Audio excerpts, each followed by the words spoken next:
watch you watch me across the room. I started noticing I was having anxiety at a very young age, but it escalated into something more. It was cyberbullying. A website was created about me, scrutinizing me, and it was physical in the hallways of school, in the classroom. It was verbal. I couldn't deal with it. I didn't want to be around them. I used to cry all night long,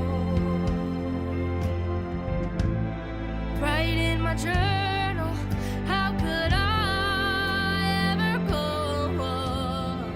At around 14, it got really bad, and I started self-harm, and I was battling with that for a good 2-3 years. I felt very alone during that time.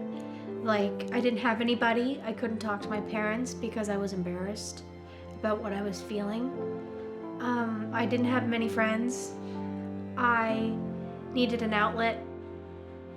When I first found out that she was doing self-harm, I was like, what? No. And I was sort of like, I did not see it. As a parent, it's not something that, I mean, it is, when the first initial, it was like a shock, no, not my child, that sort of a thing. But it can happen to anybody, anybody's child. I would say the lowest moment was leaving our cabin one night at 2 a.m. in the morning after she had an episode where she took a pile of pills and everything, and we didn't really know what it was because she couldn't really tell us. And so we went to the Janeway that night, and from there, everything became more clear to us then. I just know after I was scared, and I was like, oh my God, what did I just do? And I ain't me when I'm not laughing on my own. I first met Mackenzie when she came to the emergency department following an overdose.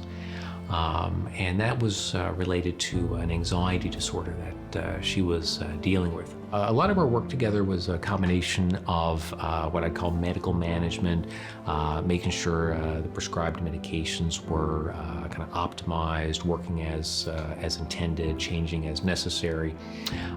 Then from a resource perspective, making sure Mackenzie was connected with counseling when necessary.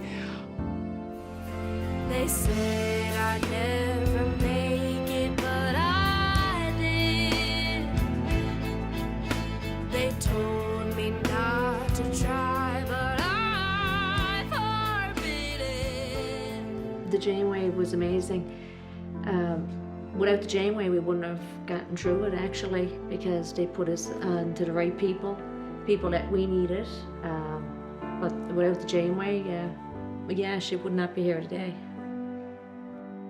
We've certainly seen a huge increase in demand and need for mental health services throughout the province during the pandemic, and that increased need has really not gone away afterwards. And the donations that the Janeway receives really go a long way to help with that. During COVID, when I was kind of stuck at home, I wrote a lot of songs about my journey, and music was my outlet. It's when I started gigging professionally, and I started taking it seriously. And since then, it's just been a wild ride. I've been all over the world. It's been a lot of fun.